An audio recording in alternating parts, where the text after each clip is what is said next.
What is going on, guys? So today I'm going to be talking about a topic that I really should have done a long time ago. This is actually something that was just suggested in the video ideas channel in my Discord. If you are not already a member of my Discord, make sure to check out the link below in the description and get on in here because it is a great time. We have a lot of people in here always talking about One Piece related things, different anime.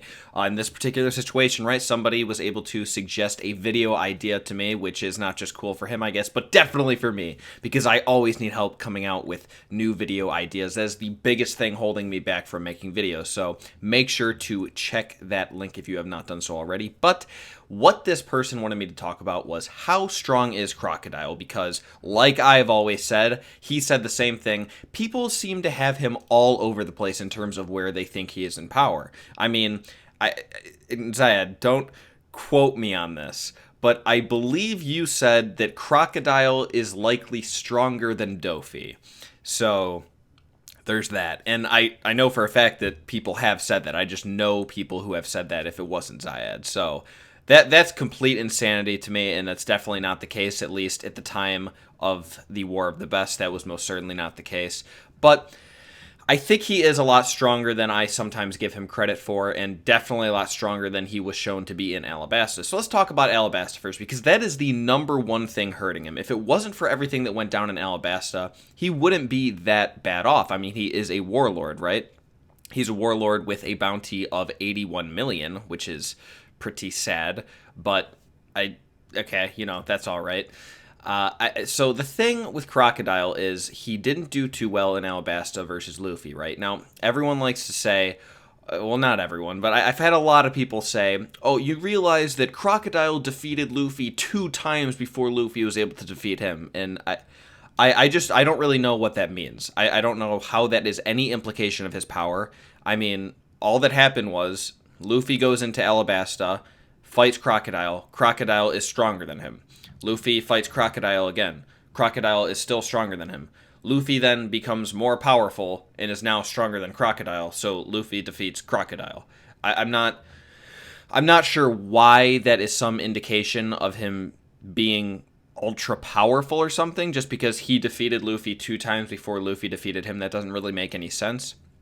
I mean, all that's really saying is that Crocodile is weaker than Luffy in Skypiea. And I mean the beginning of Skypiea, not when he gets stronger through battling and whatnot in it. At the beginning of Skypiea, that is what Crocodile is weaker than. And it's not like Luffy is complete fodder at that point. I mean, he is in terms of where we're at now. But he seems to be a pretty powerful character at that point. But Crocodile is just below that. And if we're talking about where we are now and we're making comparisons with like Dofi and shit, then no, he would get one-shotted by Dofi at that point in the story. So that's what really hurts him. I mean, the fact that he was just completely caught off guard by Luffy using water, like, for real. And not to mention, how is he not able to, like, just avoid attacks such as this? It was just kind of a weak showing from Crocodile across the board, not what we expect from a warlord, certainly not what we've seen from the rest of them, except for maybe, like, Moria or something. And really, Moria was not that bad, especially in comparison to this Crocodile we're talking about. So that is the huge negative with him. There's really no other negative. It was just his performance in Alabasta that really hurts him.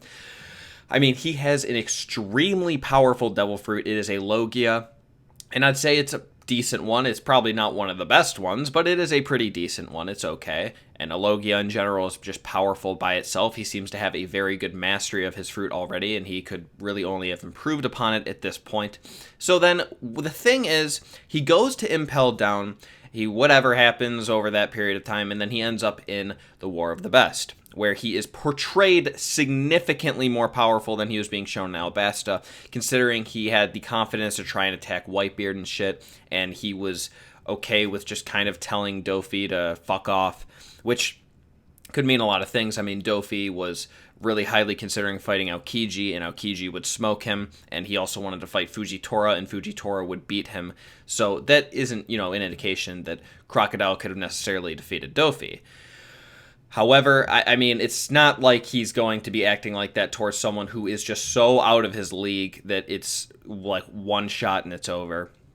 I don't think that that really makes any sense. Now, the question is, how could he have gone from what he was in Alabasta to what he then became later on in the War of the Best.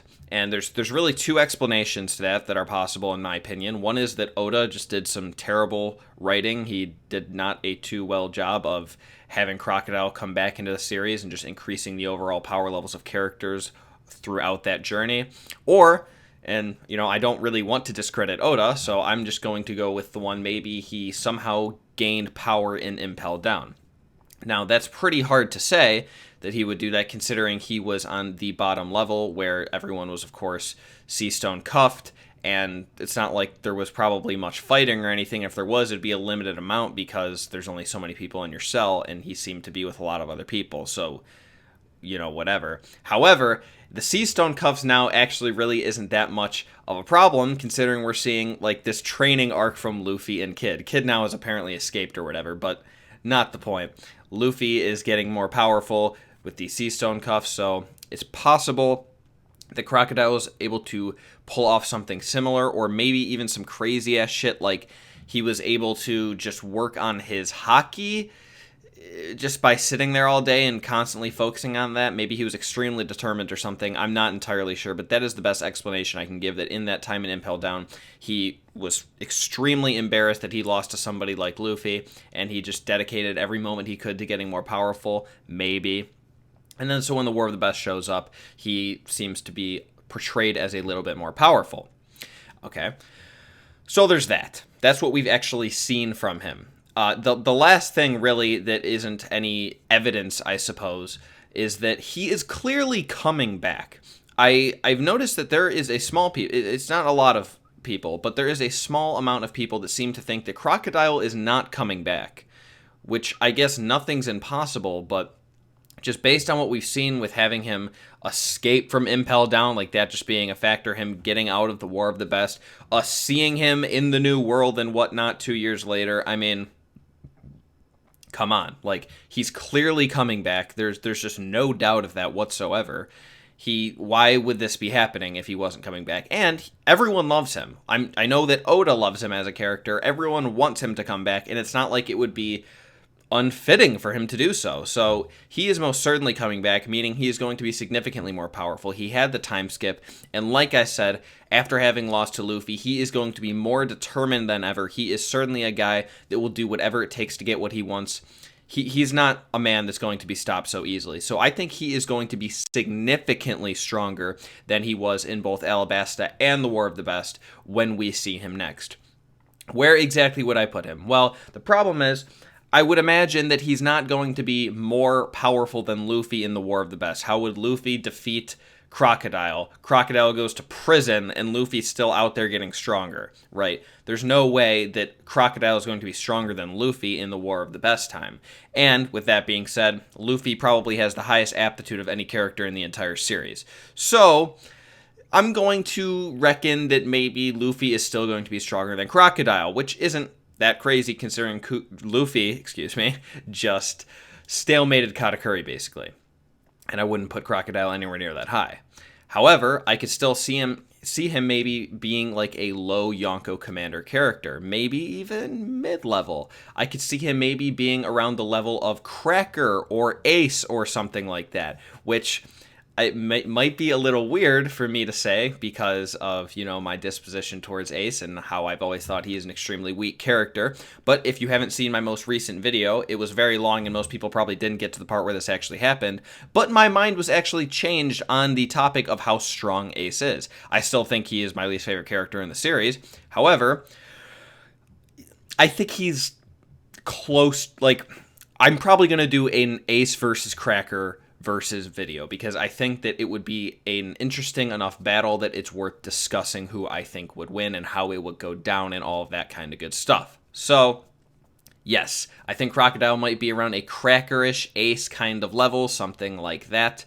Again, there's not any huge evidence for this. He does have a very powerful Devil Fruit. He seems to be a man that is very determined. He is a former warlord, the weakest one at that, but what are you going to do? I think he could have gotten a lot stronger. He's most certainly coming back in the series, and he can't come back and be worth nothing. He can't be just this loser that doesn't accomplish anything. He has to be decently powerful. I don't think he's going to be like a top commander superpower, but I think he's going to be pretty good. And Mr. One is probably going to be similar. It's probably going to be like maybe a situation where Luffy has to fight him again and Zoro has to fight him again. It's going to be a cool little battle. That probably won't actually happen because, like I said, I think Luffy's a lot stronger than Crocodile is going to be, but some kind of situation where both of them are going to fight. Mr. One is there for some reason. I'm not sure what it is at this point, but it's got to be for something. So we will see on that one.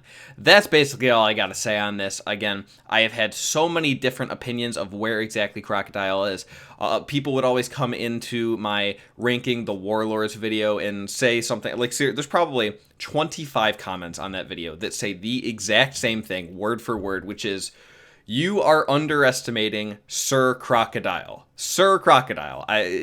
People really like him for some reason, and I guess they just think that he's more powerful because of that. So I don't know. I wanted to talk about this. I really should have done it a long time ago. For some reason, it just never came to mind. It was finally suggested to me in my Discord, which, by the way, like I said at the beginning of this video, make sure to check the description for the link to my Discord below. Come and check it out. It's a lot of fun. It takes like 5 seconds to sign up, and you can just come in and talk about One Piece, different anime, different manga, all that kind of good stuff. I'm on there talking all the time as well in voice chat and some of the text channels as well. So if you're into that kind of stuff, make sure to do that.